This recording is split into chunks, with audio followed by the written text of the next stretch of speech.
แต่ว่าฝนตกมาใส่อาทิตย์หนึ่งนี่ดำอยู่กาดกันนะโอ้ได้เล น่ายจะ ดำ เป็น แต่ ไปรอบ น้อย นี้ เนาะ รอบหน้ามาแล้วแม่นสิ แล้วเลย ดำหน้าเลย นั่ง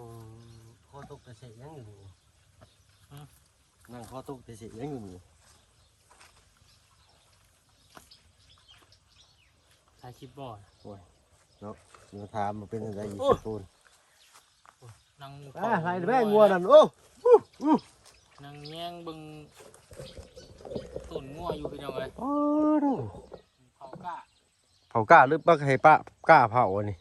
เผากล้าแล้วกล้าเผางัวเผากล้าบันเผากุ้งก็เผา ตู้กำลังจีหนังกำลังกรอบได้สิเนาะยังได้มาเมื่อคืนนี่ฝนตกอยู่หมดทางนะ โอ้ยตกอยู่ คือว่ามาตกกี่เดือนดิข้าฝนก็ได้ หุ่มอยู่พี่น้องเลยมาบ้านว่าจีนี่ พาฝนมาแล้วบุมาดิมาได้มาแต่กระโตนี่โอ้ย ตอนนี้ใช้หมวกเลยพี่น้องเลย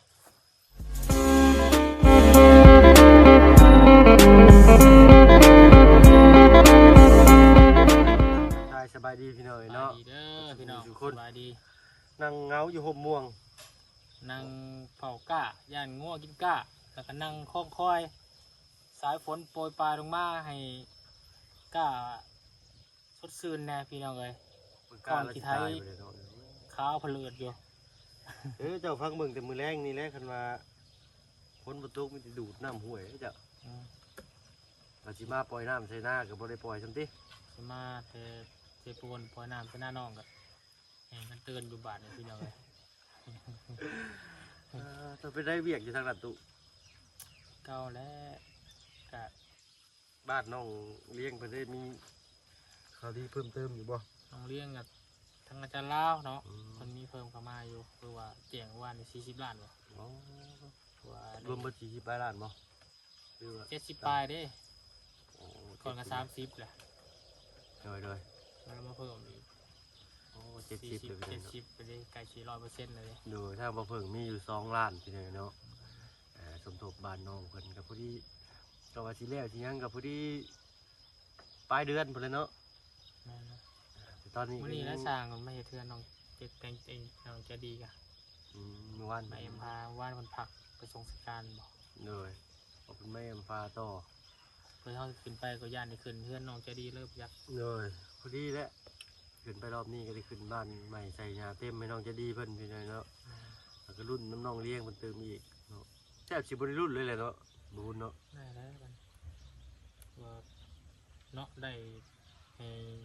ครอบครัวน้องคนจบเจือพี่น้องเนาะ3 คน เลย3 คน ที่ว่าได้ผู้ใดผู้หนึ่งนี่โอ้ยสิได้นอนใจเสียใจกันแล้วบัดนี้พี่ใหญ่จะดีเพิ่นก็ซอยเบิดเลยพี่น้องเนาะ เลย ยาเด้อยาเด้อยาเด้อ พอใช้ได้ดำหน้านี่ตัวนี้ มือดำเลยนะตายังบ่ยาวครับน้ำ แต่ ก็ ให้ บ่ ใหญ่ มี ช่องให้นะบ้านเรียบร้อย ให้ใหญ่ช่องไห้ว่าเรียบร้อยแล้วก็ล่าสุดนี่ให้จ้างคนมาฉีดยาให้คายาพี่น้องเลย ทั้ง หน้าหลายโพด คิดที่หน้าก็บ่ได้สีครับ ครั้งหนึ่ง2,500 กีบ ตกเป็นเงินบาทเลย30 บาทบ่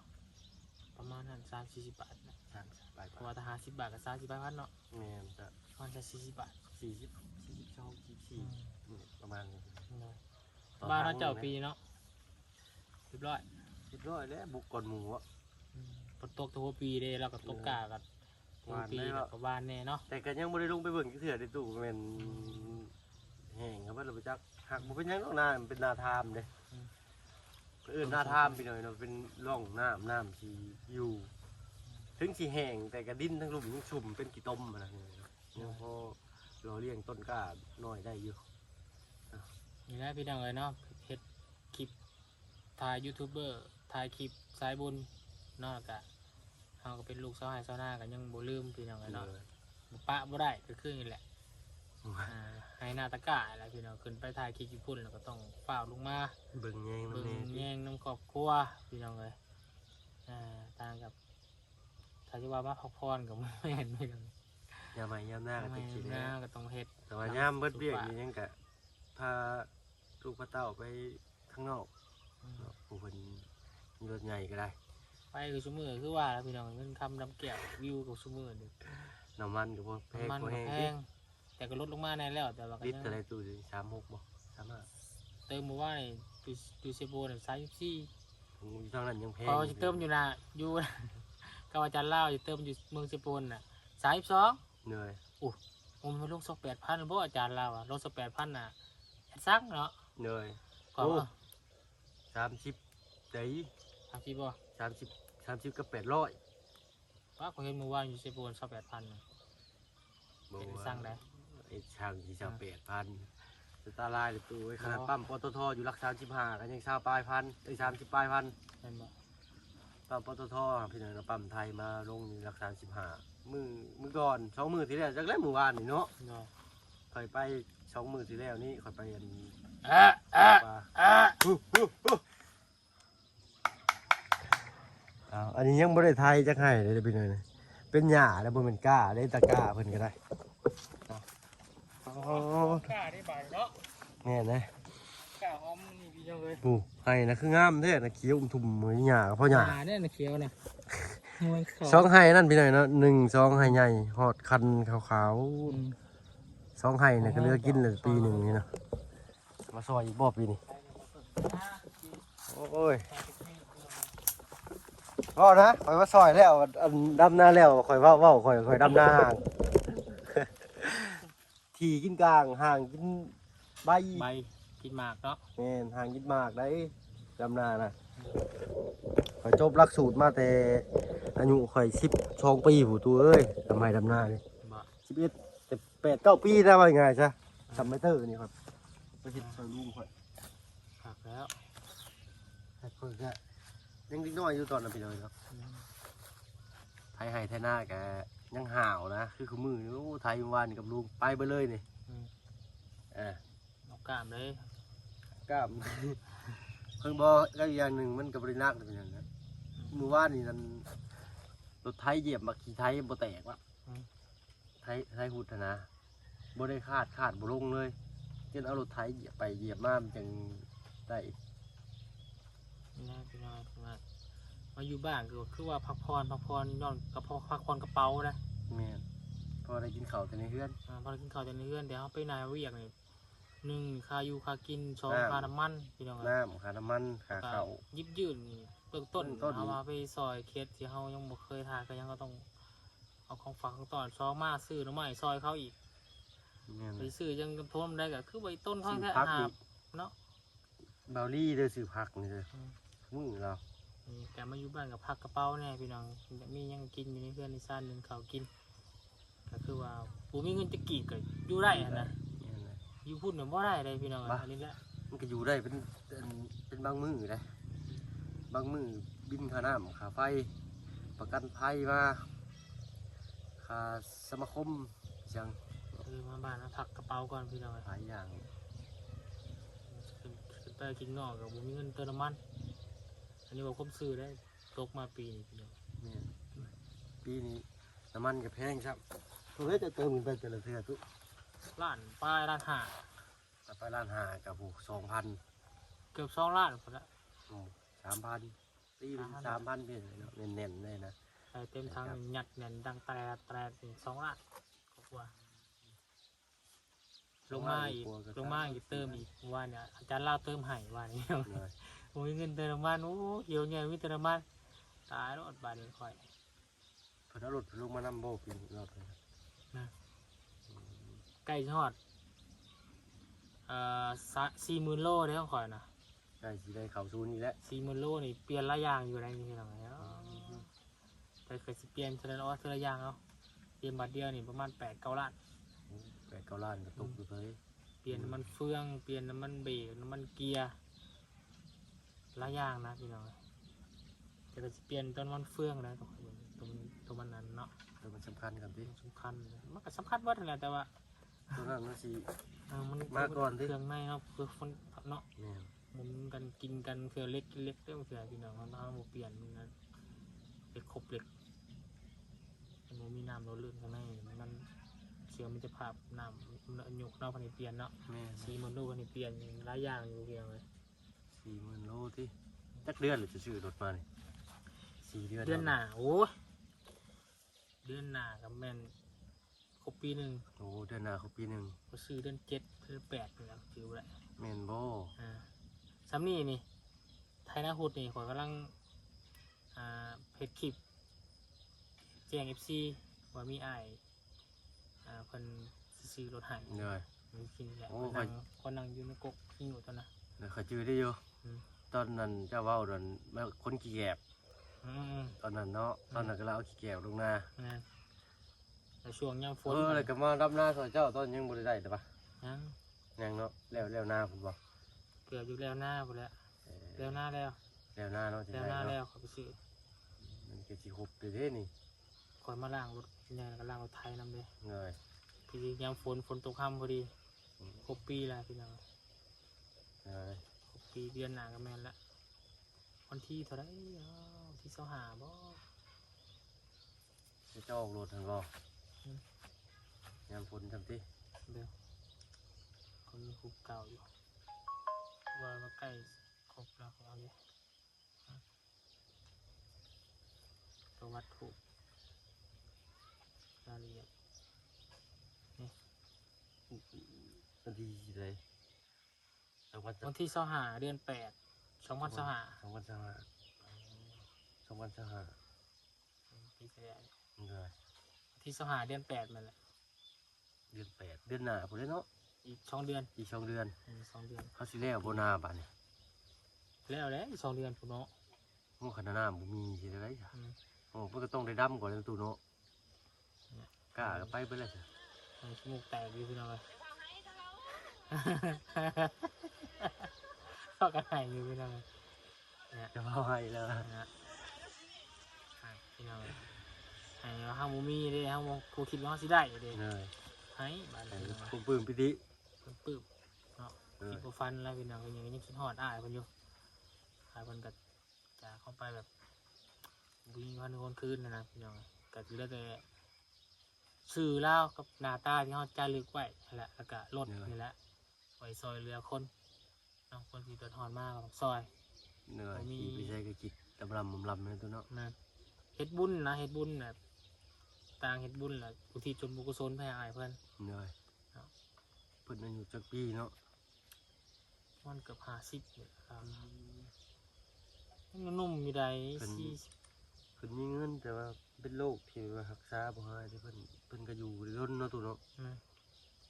ดูได้นำแล้วเรามีเงินแน่นแล้วไปหาหมอที่เก่งที่สุดแหละ เหนื่อย หมอก็จนบ่หับเราแล้วก็มีแต่หมอให้เพิ่นอยู่นำครอบครัว เหนื่อย เราสู่มาตั้ง9 ปีได้แล้วอะ โอ้คันเอาบ่มีเงินนี่ อืม คือสิจะไปเฮิงเนาะตัว คือเฮาสามัญชนเฮาธรรมดานี่โอ้ยเรียบร้อยบ่ฮอดบ่ยืนสำลาแล้วเราไปหาหมอแบบหมอเก่งที่สุดนะ เหนื่อย ตอนนั้นเราไป อยู่ บิน รัดเลยก็ บุญกับบุจือแหละเราบอกอยู่เราบินไปป่วนอยู่ยังก็อยู่ประเทศเนี่ยเราไปเนาะกับครอบครัวเราเนี่ยแต่ช่วงหนึงเนี่ยติดต่อเราไม่ได้เป็นเดือน เหนื่อย เพราะว่าเราเคยบอกบุญว่าถ้าว่าติดต่ออ้ายบ่ได้นี่แม่นอ้ายเสียแล้วเด้อแล้วว่าโอ้ยขอครับบัดนี้ติดต่อเราบ่ได้บัดนี้มันสิแม่นบ่ก็แม่นอีหลีบุญก็ว่าในคลิปโจงในคลิปตลอดแล้วก็มี FC เพิ่น ถามบ่ ชงมาหาบุญว่าแมนคนนี้บ่ที่เจ้าจมหาเพิ่นอาชาดิเสิง เหนื่อย แล้วก็ส่งมาว่าเราได้เสียชีวิตไปแล้วเด้อโอ้เราเสียนี่ก่อนพอแขกก่อนมาเถ่าคอยนี่ประมาณ2 มื้อ อืมโอเคเสียวันที่เช้าไปบ่ แม่น 9ที่เช้าบ่ คือวันที่21 22บ่เด็กเสียนี่เราเสียวันที่20แล้วแม่น เดียวเลยเนาะ โอ้มีแต่แล้วพี่น้องกับบุญก็สร้างคุณงามความดีรถที่เพิ่นให้เพิ่นแข่งเป็นคามากกับเฮาก็ไปซอยคนนี่แหละไปเป็นพาหนะเป็นสะพานบุญกับผู้ใหญ่ใจบุญเพิ่น เหนื่อย สู่ไปอะไรพี่น้องเห็นไหมจ๊ะผู้ชมมือนี่ก็เนาะวิวเนาะ เหนื่อยปกติไปแล้ว อืม จากที่บ่เคยได้ก็ยัง อืม ได้แล้วมือหนึ่งเป็น800 อืม 800วิวเลยเนาะ คือแมงนิ้วก็2 เดือนแล้วบริกดพี่น้องเนาะในยูทูบแล้วก็ แต่เก้าเดือนเราเถื่อได้ปะ ดือนละได้อยู่เดือนละร้อย ทีมงานแม่บ้านเนาะ เดือนละร้อยขาดละร้อยเศร้าเหรียญ100นึงนะพี่น้องอันนี้บ่ฮอด100เดือนหนึงนะพี่น้องนะบริกดถ้าว่า YouTube เพิ่นนี่บ่ฮอด100เหรียญเพิ่นบ่ได้ออกให้ เลยปุตตางเงี้ยข่อยแล้วข่อยจักเดือนเนี่ย3 เดือน 4 เดือนเดือนร้อยกว่าเงินร้อยกว่าเท่าได2 ล้านปลาย3 ล้าน3 ล้านค่าของชีพค่าใช้จ่ายบ้านเฮามันแบบสูงแน่ อืม อาศัยไปนำลุงเพิ่นเนาะนำทีมงานนำบ่าวบุญคือสิเป็นหยังเนาะ พี่น้อง ไปนำเพิ่นไปทูๆไทยๆทีมงานพี่น้องเนาะถ้าว่าเฮาบ่เฮ็ดจังซี่เฮาฮู้แล้วมันบ่ได้เป็นหยังคือบ่หาอย่างอื่นเฮ็ดแล้วก็คัน คอยกับแย่ฟังเบิ่งแล้วพี่น้องเนาะรถล่างที่ว่าบุญเอาไปซุมื้อนี้ก็เรียกว่าจอดรถไปป้าไว้สิไปบำรุง เหนื่อย แต่ช่วงนี้ก็ทั้งอาจารย์ลาวแล้วก็มีเวียกแน่ก็ เหนื่อย ซอยทั้งอาจารย์ลาวก่อนซอยแลนเวียกน้ำลาวก่อน เหนื่อยแต่อาศัยว่าเพิ่นเติมน้ำมันให้ แม่นอาจารย์เราก็เติมน้ำมันซอย เหนื่อย ท่อน้ำพังของบุญนี่บุญบ่ได้ไปแล้วพี่น้องสิจอดไว้ เอ๊ะว่ารอบนี้ว่าสิขึ้นพร้อมลุงคือกันทั้งข่อยก็ได้รถข่อย กี่ว่ายังไปสามกกสามเคยพี่น้องบุญมีรถมากอ่ะก็คือบุญก็มีเวียกยังเวียกส่วนตัวแน่เนาะเวียกไปมีเขตอื่นบ่ฮะเขาก็สิพากันแบบมันคือเก่ามันก็บ่ได้ ตอนนั้นนั่นจะรับผิดชอบบ้านน้องนางน้อยเนาะตัวเนาะ แม่นั่งน้อยนี่แล้วก็หลายเขตแน่พี่น้อง เหนื่อย ครับช่วงนี้ก็เป็นไปนำเวียกอาจารย์ลาวแน่ เหนื่อย เลยเอาคนรถไปช่วงนี้เบิ่งบ่ได้บทเวียกอาจารย์ลาวมันก็ไปบ้านแล้วพี่น้อง เราจะได้ไปน้ำลุงคือเก่า ไปพุ่นกับ ขาน้ำมันใส่กันสิ ตามลุงแล้วก็ขี่รถจักรไปน้ำมูลแล้วบัด เนี่ยนะรถจักรกับหลายคัน เพื่อลุงไปเวียกเราต่างหากเขาก็คอยเวียกไปทางอื่นต่างหากก็ขี่รถจักรไป เหนื่อย เนาะ เนี่ยไหนนั่นน่ะเอารถจักรขึ้นไปจะคันหนึงเราก็ได้3 คนนอนนี่นะ นะ เอารถข่อยก็ได้ถ้าว่าจะกันอะไรก็เอารถลุงก็ได้รถลุงก็ไว้ให้ก็คือบุให้ป้าเพิ่นเอารถใหญ่นะครับนิดหน่อยเนาะยามฝนครับ แต่มีในเกณฑ์นี่ยังกับมากันพี่น้ เอิ้ อง นกันเนาะมื้อนั้นก็ฝากบ่าวบุญพี่หน่อยเนาะเอาปูนไปให้ทางน้องใจดีเพิ่น10 กระสอบหรือบ่ตุ ชิบกระสอบ นี่หน่อยเนาะเป็นปูนแดง10 กระสอบ แม่ เอาไปลงบ้านเพิ่นสิเทมื้อใดเด้เนาะลงมือแล้วบ่จัก ยังแอมพักแอมแผ่นมาชลาก่อน ตอนแรกนะทางบ่เพิ่งคิดว่าสิบ่ซื้อพี่หน่อยเนาะปูนกับหินทรายนี่เอาไว้ให้เพิ่นเฮ็ดอันส่วนเทิงแล้วก่อนจึงสิซื้อว่ะ เนาะยันฝนถึกปูนแล้วมันสิแข็งเนาะยันฝนตกมาแห้งเนี่ยหินทรายเนี่ยน้ำสิพัดมันก็สิหายไปในเป็นบางส่วนที่เนาะก็เลยทางตะลาวว่าซื้อมันเลยก็ได้เพิ่นว่าก็เลยตัดสินใจซื้อเนาะตอนแรกซื้อมาก่อนสิพอดีข่อยสิมาเขาเลยซื้อไปเลยเช้ากระสอบพุ่นแหละอีกจักมือสิขึ้นประตูสิได้ขึ้นไปอัปเดตแต่ปลาลุง FC เพิ่นได้เบิ่งเติมนี้ ฟังเบิ่งนะอาจารย์เล่าว่า3-4มื้อแล้ว เหนื่อยแล้วหรือบ่จะลาวนาเพิ่น แล้วระหว่างเอา เหนื่อย แล้วเดี๋ยวคอยนะติดเป็นตะวันคุณแล้วตาฝนมาตกก็สิขึ้นไปก่อนฝนตกก็สิอยู่เบิ่งน้ำเมียก่อนเนาะเบิ่งอากาศมันยังบ่ได้ย่างบ่ได้ดำดอก เหนื่อย แต่ว่าฝนตกมาใส่อาทิตย์หนึงนี่ดำอยู่อากาศตอนนี้ โอ้ได้เล น่าย จะ ได้ดำ เป็น แต่ ไปรอบ น้อย นี้ เนาะ รอบหน้ามาแล้วแม่นสิ แล้วเลย ดำหน้าเลย ลมพุ่นมันซูนนะบุเมนเพราะศัตรูซูนให้ลุมเลยเข้มหัวบุเมนนะ แม่นต้นวานมาแล้วนะ โอ้ ปีแรกบริวารปีนี้วานเนี่ยสิ กระเลือก ดำ โบ ช่ ราว ณ งนี้ นี่ แหละ เนาะ ดำช่ ป ว ระ ง มาณ3 มื้อ หน่อย ก็แล้วแล้วสัน 3 มื้อ นี่ตัว ออกแล้วจ้า ปีนี้ข่อยสิโบดำช่วยแล้วข่อยมาไทยมาคาดนี่ก็ นั่นแห ได้ ละพ ดี อแล้วจำหนักกับพ่อแล้วก่อนดำกับลูกกามีคนมาไทยใหายไม่แห้งแล้วพี่น้อง โบได้แต่ถ้าดำนานนี่ดำไว้อยู่แต่ว่ามันอยากลบ กระดำบ่กระดำนั่นแล้วว่าอีกแล้วมันห่าง นี่ดำห่างเลยกับดำหน้าห่างเป็นไง พอกระห่างกันเมียข่อยบอกเลย ก็เขาเคยดำหน้าห่างตั้งแต่ปลูกฟังมันแต่ยังน้อยยังไงซะเนาะดำทีนั่นมันขึ้นมันมีแต่ใบกับกอมันบ่มีห่วงเพิ่นว่าดำหน้าห่างน่ะมันห่วงหลายเพิ่นว่ามันบ่ญาติสารอาหารกันปานใดเนาะแต่ว่าหน้าซุ่มตัวนี้นะหน้าที่หน้าบ้านหน้าตีนบ้านนี่นะอันนั้นงัดดำทีก็งามดำห่างก็งามแน่นะเพราะว่ามันเป็นนาทามเลย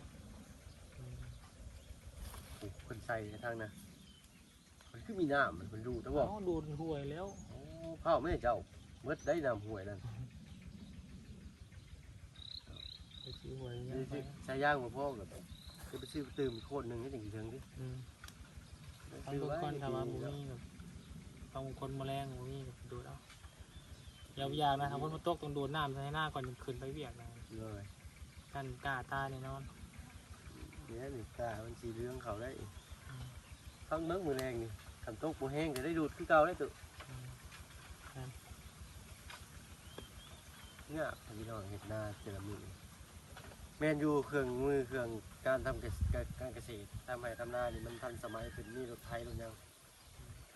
แต่ว่าฝ้าฝนบั่นมันสิลงเลยดูไปเรื่อยๆบุคือตะกี้โอ้ยก่อนยามฝนตกเดือนหาเดือนหกแล้วและเดือนหกเดือนเจ็ดนี่นะทุกฝนตกเกือบชั่วโมงน้ำมีเต็มคันตลอดตกมาปีนี้คือว่า8-2 คนมันน่ะแห่งแรงนะปี8-2 เฮิร์นนี่แหละอันทางแม่คอยว่าคอยเกิดนะมันปีมันแห่งแรงมันมืดคึ้มฝนมากคนนะปีนี้แล้วมันสิเป็นอะไรบัด8-2 คนมันสิเป็นนับเป็นเดือนได้อีกบัดมันกี่เดือนนี่ มันแปดแล้วก็แปดอีก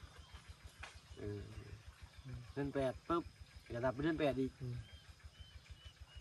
เป็นเดือน8-2 คนเนาะคอยก็ยังบ่เข้าใจเป็นไรเป็นไรเนี่ย เขาก็เดาเอาไปซื้อ เขาบ่แม่นนั่นเลยนี่ นี่ได้จะเอา จังหวะนี่แหละปลุงคน นี่ได้ยืนได้เจ็ดเนี่ยมันแปดกับแปดอีกเก้าเลยพูดแล้วแปดสองเสือเนี่ยเราเคยแปดสองคน แม่นเลย8-2 เสือสิ แปดสองคนปีหนึ่งก็ปีมีแต่หนึ่งเนาะ 4 ปีบ่คือ2 ปี4 ปีบ่4คือ2เป็นเราเพิ่นก็ได้ยินข่าวของเรา4คือ2เนี่ยประตูครับเป็นมีทีนึง8-2 คน ถ้าเขาจื้อได้ประมาณ3 ปี 4 ปีอยู่แล้ว 4 ตอนนั้นเขาจื้อได้ตอนบกแขกอยู่แล้วก็แห้งแรงจริงๆแล้วดูดน้ำด้วยถึกมันจะ2-3 ปีขึ้นหลัง 4เนาะ4 ปีมีทีนึงประมาณนี้เป็นไง ถามผู้เฒ่าผู้แก่คนนั้น ผู้เฒ่าผู้แก่ผู้ข้าวตะกี้ก็เพิ่นมีปฏิทินบ่มีหยังเบิ่งเพิ่นก็ยังฮู้เนาะ เมืองเดือน เดือน แต่ว่ามันทำนี่ออกไม้ เหนื่อย 7 มื้อ7-8 มื้อเอาสินดับนี่ เหนื่อย เปิดสินดับแล้วก็ออกมาสินดับแล้วแฮมกับเป็นเดือนมาอีก ชิ้นดับเดือนหนึ่งนี่มีจะเถื่อเนาะ 2 เทื่อ 2 เถื่อเอาเพิ่นก็สิเบิ่งกันนำนี่พี่น้อง ฮะโอ้แม่ แม่นบ่ เทื่อเดียวดับแล้วก็ดับไป15 มื้อเนาะ เหนื่อย เต็มตะกี้น่ะออกไม้เนาะออกไม้เดือนมันสิบงกลมเป็นบ่แหละ แม่น ออกไม้มันสิขึ้นมาแบบนี้เพราะว่ามันยังเต็มเดือนบัดนี้เต็มแล้วมันสิดับบัดนี้ อ๋อวันชิ้นดับก็คือ มันเต็มแล้วเดือนมันเริ่มออกกุดไปนะ อ๋อยังเป็นอีกเรื่องไว้ มีเกลืองแล้วพอมันอันดำๆกินเข้าไปมันก็เริ่มสิดับบัดนี้ เหนื่อย มันมืดแล้วมันออกมากสีขาวสักหน่อยออกไม้น่ะ เอาไว้คำหนึงเอาไว้คำหนึงคือเอาไว้คืนหนึงสินะเอาไว้คำหนึงเอาไว้2 คำ 3 คำ เขาสิเบิ่งกันนะเอา 14 คำ15 คำดับอีกเทื่อหนึงก็เป็นเดือนใหม่อีกบัดนี้เนาะเป็นยอดเลยเนาะคนที่กิน ถามกันนี่แหละพี่น้องกันผมมียังพี่น้องอยู่บ้านอยู่เพื่อนอยู่ซ่านเฮาก็มีแต่บรรยากาศอยู่ไฮยูน่าแล้วก็นี่แหละเห็นทีมเฮาอัปเดตคลิปก็สิประมาณนี้เนาะผมมีหยังหลายมันจมทุกข์จมอย่างพี่น้องฟังเลย สิดับให้ดับหน้าซอยเพิ่นก็น้ำบ่มีพี่น้อยเนาะก็นั่งเผาง่วนกันนี่แหละบัดนี้ นี่แหละมันก็ดีอย่างหนึงอยู่บ้านเฮานะเนาะมันวุ่นวายพี่น้องแค่บ่มีเงินใช้ซื่อเฮาอยู่แต่บ้านก็อยู่ธรรมชาติแบบนี้แหละกินปูกินปลากินหอยกินแฮไปหั่นแหล้วนึ่งผักต้มหญ้าไปคืออยู่ในเมื่อแบบเฮ็ดงานตลอดต้องมีให้กินตลอดอาหาร เงินบ่ขาดท้องตลอดหากบ่ร้ายสิอยู่เมืองก็ได้เพราะจะได้ซื้อมาม่ากับไข่ ประมาณนั้นแหละ บ่บุญทามก็บ่ซึกเจ้าบัดระหว่างอยู่กรุงเทพกับระหว่างอยู่บ้านนี่สิเจ้าว่าตัวใดดีกว่ากัน อยู่กรุงเทพก็ดีอย่างหนึงอยู่บ้านก็ดีอย่างหนึง แ มันก็ได้อย่างใช้อย่างบ่มีหยังดีเบิดเด้อแต่อยู่บ้านนี่ก็ดีเฮาอยู่ในครอบในครัวนี่ดีอย่างหนึงดีนี่ ก็บ่ได้ไปไกลเนาะ บ่บ่ได้ไปใกล้อยู่ในครอบในครัวอยู่ในนาตะกะเฮาเฮาก็ได้เฮ็ดให้เฮาเด้อแบบสบายใจเฮา บ่ นะ มีเงิน แต่บ่มีเงินเนี่ยบ่ดีปัจจุบันเทพอะ มีเงิน เอาเงินบ่ แต่ ขาด บ่ ท้อง มีเวลา แต่บ่มีเวลาแล้วก็กลับมาห่างไกลจากคนที่ครอบครัวเฮาได้ซะบ่ได้อยู่พร้อมหน้าพร้อมตาเด้อ แต่ว่าคนมีลูกแห่งคักนะ เอาง่ายๆบ่ดีคือมันบ่ดีคือบ่คืออยู่บ้านเฮานะพี่น้อง เนี่ย แต่ว่าดีอย่างหนึงที่เฮาหาเงินได้เงินบ่ขาดกระเป๋านี่เฮ็ดเวียกตลอดพี่น้อง เนี่ย แม่นอยู่ในกินก็อยากกินหยังก็ซื้อกินคิดออกก็มีเบิดเด้ อันนี้กินอันนี้เนาะอันนี้สิโอ้ยามมื้อแรงเมื่อยโอ้ย ถามว่าคง เนาะ รู้สึกว่าวุ่นถ้าเป็นไปได้อยู่บ้านเฮาไปแล้ว เหนื่อย เนาะ แม่น สุขไหนไม่สุขไหนไม่สุขเนี่ยเพิ่นบ่อ่า สุขในเราจะเท่าบ้านเรา สุขไหนเราเท่าบ้านเราบ้านเฮาแล้ว บ้านเฮานี่เป็นยังเนาะมีเวลาอยู่กับครอบครัวมีเวลาใช้ชีวิต แต่ว่าบ่มีเงิน บ่มีไผดอกที่จะจากบ้านไปนะพี่น้องแต่ว่าความจำเป็นเนาะ จำเป็นได้ถึงไปวะ อืม อยู่กรุงเทพมีเงินใช่บ่ขาดทุนแต่ว่าบ่มีเวลาโอ้ยอย่าพูดโอ้โหถูกต้องเราขักกันนี่นี่ต้องพูดไปไหนเนาะเอาเนาะว่ากันลายยายกันห่างถ้ามาเพิ่งกันสิขอตัวลำลาแล้วพี่น้อยเนาะเอามาจมถูกข์จมยากอยู่ทงไห้ทงหน้ามื้อนี้เนาะกับบ่าวบุญสารวัตรเพิ่น ยืมเงินใหม่ขนาดนี้เวลาดอกจักล้านบาทเลยคอยนั่งอยู่ให้หน้าเลยเพื่อผมมีแนวคิดอยู่ในรอดเลยพี่น้องแน่เห็นเครื่องบินเนี่ย เขาสิหิมเงินลงมา พอดีบอยเฮ็ดเงินแบบ เป่าเงินเหี่ยว โจ วะ รไปปล้นธนาคารเนี่ยขึ้นเครื่องบินนะพี่น้องแล้วก็ เงินเหี่ยกันในนางฮอลลีวูด จั บ่ บกันแล้วก็เงินหลุดมาเลยเครื่องบินตกตุ้ยลงมาเนี่ยโอ้ยก็คิดตลอดเลยคิดตลอดเลย เนาะ มาของยังตุ่มนู่นลงมากระสอบเนี่ย สมมุติว่าเอาแล้วเขามาตามมาได้บัดนี้ ฮะ สมมุติเอาแล้วเขามาตามมาได้ โอ้ ซะ มันตกพูดหรอกตกมา ว่าได้เขามี GPS นี่คือบินเขาพิกัดนี่เด้อจ้ะย่านนี้เจ้าบัดนี้อยู่เป็นชาวนานี่แหละบ่เป็นไงจ้ะเศรษ กด ฐี ไว้ เนี่ย เนาะ เลย ใหญ่ เลยเอาเนาะไปก่อนพี่เด้อเนาะจะดีมีแฮง พี่น้อง เล เนาะ ยเนาะหาซ่อมเบิ่งเงินคือบ่บุญเพิ่นว่าก่อนพี่เด้อเนาะสบายดีจ้ะ